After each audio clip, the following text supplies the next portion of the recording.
ಯಾದಗಿರಿ. ಬೆಂಗಳೂರಿನ ಕೆಜಿ ಹಳ್ಳಿಯಲ್ಲಿ ಅಕ್ರಮವಾಗಿ ಮನೆ ನಿರ್ಮಾಣ ಮಾಡಿದವರಿಗೆ ರೈಲ್ವೆ ಇಲಾಖೆ ಅಧಿಕಾರಿಗಳು ಶಾಕ್ ಕೊಟ್ಟಿದ್ದಾರೆ.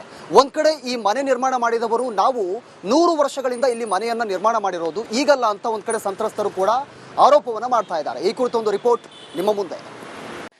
ಕೆಲವೊಂದು ಸಂದರ್ಭದಲ್ಲಿ ನಾವು ಬದುಕು ಬೀದಿಗೆ ಬಂತು ಅಂತ ಸಾಕಷ್ಟು ಉದಾಹರಣೆಗಳನ್ನ ಕೊಡ್ತಾ ಇರ್ತೀವಿ, ಈ ಮಾತನ್ನ ಹೇಳ್ತಾ ಇರ್ತೀವಿ. ಆದ್ರೆ ಲಿಟ್ರಲಿ ಇವತ್ತು ಕೆಜೆ ಹಳ್ಳಿಯಲ್ಲಿರುವಂತಹ 38 ಕುಟುಂಬಗಳ ಸ್ಥಿತಿ ಅದೇ ಆಗಿದೆ.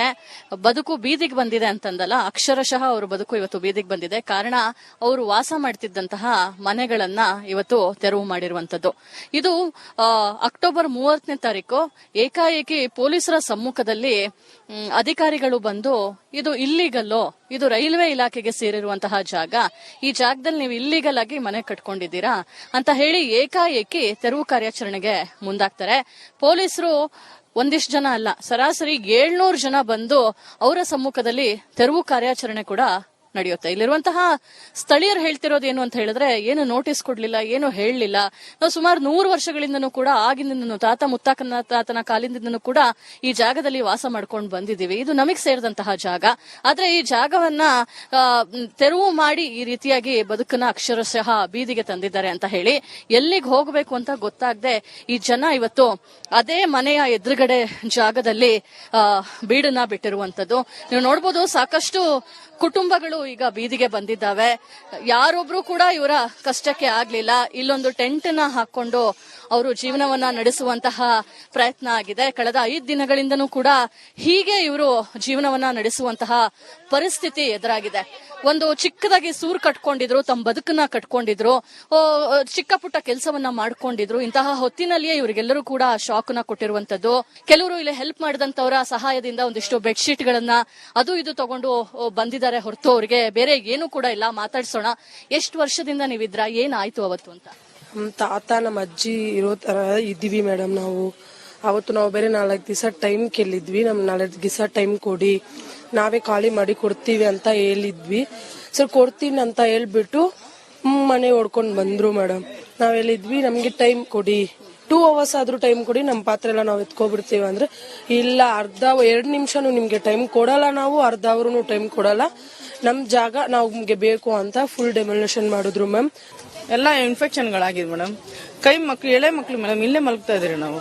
ಅಂದ್ರೆ ಇವತ್ತಿಗೆ 5 ದಿವಸ ಮೇಡಮ್, ಯಾವ್ದೋ ಅಧಿಕಾರಿಗಳಿಗೂ ನಮ್ಗೆ ಕಣ್ಣೆತ್ತಿ ನೋಡಕ್ ಬಂದಿಲ್ಲ ಮೇಡಮ್. ನಮ್ಗೆ ಏನ್ ಪರಿಹಾರನೇ ಇಲ್ವಾ? ಇವತ್ತಿಗೆ 5-6 ದಿವಸ ಆಗ್ತದೆ ಮೇಡಮ್. ಟೆಂಟ್ ಹಾಕೊಂಡಿ ನಾವು, ನಮ್ಗೆ ಯಾರು ನೋಡ್ತಾರೆ? ನಮ್ಮ ಹೆಸರು ಶಾಲಿನಿ ಅಂತ ಮೇಡಮ್. ಎಲ್ಲರೂ ಕೂಡ ಸ್ಥಳೀಯರು ಮಾತಾಡ್ತಾ ಇದ್ದಾರೆ. ಎಲ್ಲೋ ಒಂದ್ ಕಡೆ ಏನೇ ಒಂದು ನೋಟಿಸ್ ನ ಕೊಡದೆ ಏಕಾಏಕಿ ಈ ರೀತಿ ಪೊಲೀಸರು ದಬ್ಬಾಳಿಕೆಯನ್ನ ಮಾಡಿ ಹೆಂಗಸರು ಮಕ್ಕಳು ಅಂತ ನೋಡದೆ ಈ ರೀತಿಯಾಗಿ ಮಾಡಿದ್ದಾರೆ. ಮನೆಯಲ್ಲಿರುವಂತಹ ವಸ್ತುಗಳನ್ನ ಕೂಡ ತಗೊಂಡಿಲ್ಲ. ಇದೇ ಮನೆ ಏನ್ ಹೊಡೆದು ಹಾಕಿದ್ದಾರೆ ಎದುರುಗಡೆ ಬೀದಿಯಲ್ಲಿ ಇದ್ದು ನಾವು ಶೌಚಾಲಯಕ್ಕೂ ಕೂಡ ಹೋಗೋದಕ್ಕೆ ಮುಜುಗರ ಆಗುವಂತಹ ಪರಿಸ್ಥಿತಿಗೆ ಸರ್ಕಾರ ತಂದಿಟ್ಟಿದೆ. ಒಬ್ಬರೇ ಒಬ್ರು ಜನಪ್ರತಿನಿಧಿಗಳು ಕೂಡ ಇಲ್ಲಿಗೆ ಬಂದು ಏನ್ ಸಮಸ್ಯೆ ಆಗಿದೆ ಅಂತ ಇಲ್ಲಿ ಕೂಡ ಕೇಳಿಲ್ಲ. ಹಾಗಿದ್ರೆ ನಾವು ರಾಜ್ಯದಲ್ಲಿ ಹುಟ್ಟಿದ್ದೇ ತಪ್ಪ ಅನ್ನೋ ಒಂದು ಪ್ರಶ್ನೆಯನ್ನ ಕೂಡ ಮಾಡ್ತಾ ಇದ್ದಾರೆ. ಕ್ಯಾಮರಾ ಪರ್ಸನ್ ಕಾಂತರಾಜ್ ಜೊತೆ ದೀಪ್ತಿ ತೋಳ್ಪಡಿ, ರಿಪಬ್ಲಿಕ್ ಕನ್ನಡ, ಬೆಂಗಳೂರು. ವಿಸಿ ನಾಲೆಯಲ್ಲಿ ಸಾಲು ಸಾಲು ದುರಂತಗಳು ಸಂಭವಿಸ್ತಾ ಇದೆ.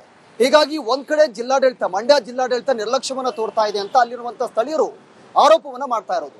ಮತ್ತೊಂದ್ ಕಡೆ 7 ವರ್ಷದ ಅವಧಿಯಲ್ಲಿ 45ಕ್ಕೂ ಹೆಚ್ಚು ಮಂದಿ ಜಲ ಸಮಾಧಿಯಾಗಿದ್ದಾರೆ. ಈ ಕುರಿತು ಒಂದು ರಿಪೋರ್ಟ್ ನಿಮ್ಮ ಮುಂದೆ. ಯಾದಗಿರಿ. ಬೆಂಗಳೂರಿನ ಕೆಜಿ ಹಳ್ಳಿಯಲ್ಲಿ ಅಕ್ರಮವಾಗಿ ಮನೆ ನಿರ್ಮಾಣ ಮಾಡಿದವರಿಗೆ ರೈಲ್ವೆ ಇಲಾಖೆ ಅಧಿಕಾರಿಗಳು ಶಾಕ್ ಕೊಟ್ಟಿದ್ದಾರೆ. ಒಂದ್ ಕಡೆ ಈ ಮನೆ ನಿರ್ಮಾಣ ಮಾಡಿದವರು ನಾವು 100 ವರ್ಷಗಳಿಂದ ಇಲ್ಲಿ ಮನೆಯನ್ನ ನಿರ್ಮಾಣ ಮಾಡಿರೋದು ಈಗಲ್ಲ ಅಂತ ಒಂದ್ ಕಡೆ ಸಂತ್ರಸ್ತರು ಕೂಡ ಆರೋಪವನ್ನ ಮಾಡ್ತಾ ಇದ್ದಾರೆ. ಈ ಕುರಿತು ಒಂದು ರಿಪೋರ್ಟ್ ನಿಮ್ಮ ಮುಂದೆ. ಕೆಲವೊಂದು ಸಂದರ್ಭದಲ್ಲಿ ನಾವು ಬದುಕು ಬೀದಿಗೆ ಬಂತು ಅಂತ ಸಾಕಷ್ಟು ಉದಾಹರಣೆಗಳನ್ನ ಕೊಡ್ತಾ ಇರ್ತೀವಿ, ಈ ಮಾತನ್ನ ಹೇಳ್ತಾ ಇರ್ತೀವಿ. ಆದ್ರೆ ಲಿಟ್ರಲಿ ಇವತ್ತು ಕೆಜೆ ಹಳ್ಳಿಯಲ್ಲಿರುವಂತಹ 38 ಕುಟುಂಬಗಳ ಸ್ಥಿತಿ ಅದೇ ಆಗಿದೆ. ಬದುಕು ಬೀದಿಗೆ ಬಂದಿದೆ ಅಂತಂದಲ್ಲ, ಅಕ್ಷರಶಃ ಅವರು ಬದುಕು ಇವತ್ತು ಬೀದಿಗೆ ಬಂದಿದೆ. ಕಾರಣ ಅವರು ವಾಸ ಮಾಡ್ತಿದ್ದಂತಹ ಮನೆಗಳನ್ನ ಇವತ್ತು ತೆರವು ಮಾಡಿರುವಂತದ್ದು. ಇದು ಅಕ್ಟೋಬರ್ 30ನೇ ತಾರೀಕು ಏಕಾಏಕಿ ಪೊಲೀಸರ ಸಮ್ಮುಖದಲ್ಲಿ ಅಧಿಕಾರಿಗಳು ಬಂದು ಇದು ಇಲ್ಲಿಗಲ್ಲೋ, ಇದು ರೈಲ್ವೆ ಇಲಾಖೆಗೆ ಸೇರಿರುವಂತಹ ಜಾಗ, ಈ ಜಾಗದಲ್ಲಿ ನೀವು ಇಲ್ಲಿಗಲ್ ಆಗಿ ಮನೆ ಕಟ್ಕೊಂಡಿದ್ದೀರಾ ಅಂತ ಹೇಳಿ ಏಕಾಏಕಿ ತೆರವು ಕಾರ್ಯಾಚರಣೆಗೆ ಮುಂದಾಗ್ತಾರೆ. ಪೊಲೀಸರು ಒಂದಿಷ್ಟು ಜನ ಅಲ್ಲ, ಸರಾಸರಿ 700 ಜನ ಬಂದು ಅವರ ಸಮ್ಮುಖದಲ್ಲಿ ತೆರವು ಕಾರ್ಯಾಚರಣೆ ಕೂಡ ನಡೆಯುತ್ತೆ. ಇಲ್ಲಿರುವಂತಹ ಸ್ಥಳೀಯರು ಹೇಳ್ತಿರೋದು ಏನು ಅಂತ ಹೇಳಿದ್ರೆ, ಏನು ನೋಟಿಸ್ ಕೊಡ್ಲಿಲ್ಲ, ಏನು ಹೇಳಲಿಲ್ಲ.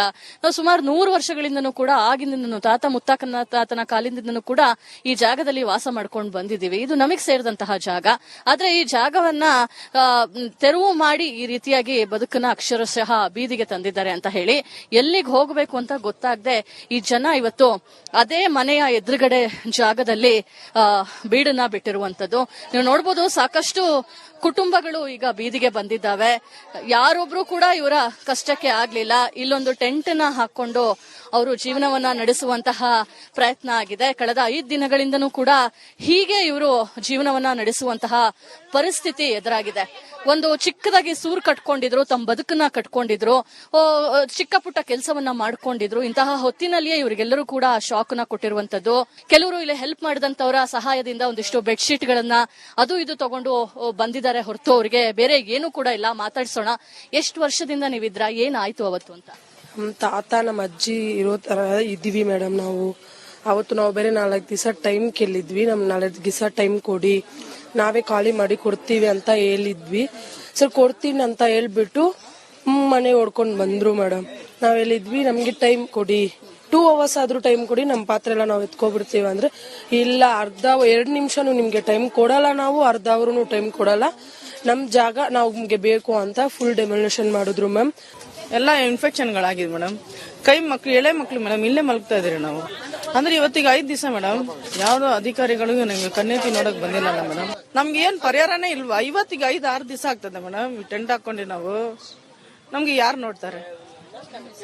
ನಮ್ಮ ಹೆಸರು ಶಾಲಿನಿ ಅಂತ ಮೇಡಮ್.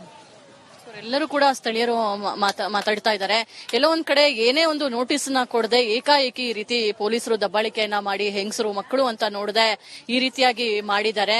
ಮನೆಯಲ್ಲಿರುವಂತಹ ವಸ್ತುಗಳನ್ನ ಕೂಡ ತಗೊಂಡಿಲ್ಲ. ಇದೇ ಮನೆ ಏನ್ ಹೊಡೆದು ಹಾಕಿದ್ದಾರೆ ಎದುರುಗಡೆ ಬೀದಿಯಲ್ಲಿ ಇದ್ದು ನಾವು ಶೌಚಾಲಯಕ್ಕೂ ಕೂಡ ಹೋಗೋದಕ್ಕೆ ಮುಜುಗರ ಆಗುವಂತಹ ಪರಿಸ್ಥಿತಿಗೆ ಸರ್ಕಾರ ತಂದಿಟ್ಟಿದೆ. ಒಬ್ಬರೇ ಒಬ್ರು ಜನಪ್ರತಿನಿಧಿಗಳು ಕೂಡ ಇಲ್ಲಿಗೆ ಬಂದು ಏನ್ ಸಮಸ್ಯೆ ಆಗಿದೆ ಅಂತ ಇಲ್ಲಿ ಕೂಡ ಕೇಳಿಲ್ಲ. ಹಾಗಿದ್ರೆ ನಾವು ರಾಜ್ಯದಲ್ಲಿ ಹುಟ್ಟಿದ್ದೇ ತಪ್ಪ ಅನ್ನೋ ಒಂದು ಪ್ರಶ್ನೆಯನ್ನ ಕೂಡ ಮಾಡ್ತಾ ಇದ್ದಾರೆ. ಕ್ಯಾಮರಾ ಪರ್ಸನ್ ಕಾಂತರಾಜ್ ಜೊತೆ ದೀಪ್ತಿ ತೋಳ್ಪಡಿ, ರಿಪಬ್ಲಿಕ್ ಕನ್ನಡ, ಬೆಂಗಳೂರು. ವಿಸಿ ನಾಲೆಯಲ್ಲಿ ಸಾಲು ಸಾಲು ದುರಂತಗಳು ಸಂಭವಿಸ್ತಾ ಇದೆ.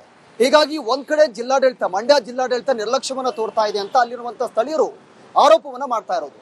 ಮತ್ತೊಂದ್ ಕಡೆ 7 ವರ್ಷದ ಅವಧಿಯಲ್ಲಿ 45ಕ್ಕೂ ಹೆಚ್ಚು ಮಂದಿ ಜಲ ಸಮಾಧಿಯಾಗಿದ್ದಾರೆ. ಈ ಕುರಿತು ಒಂದು ರಿಪೋರ್ಟ್ ನಿಮ್ಮ ಮುಂದೆ.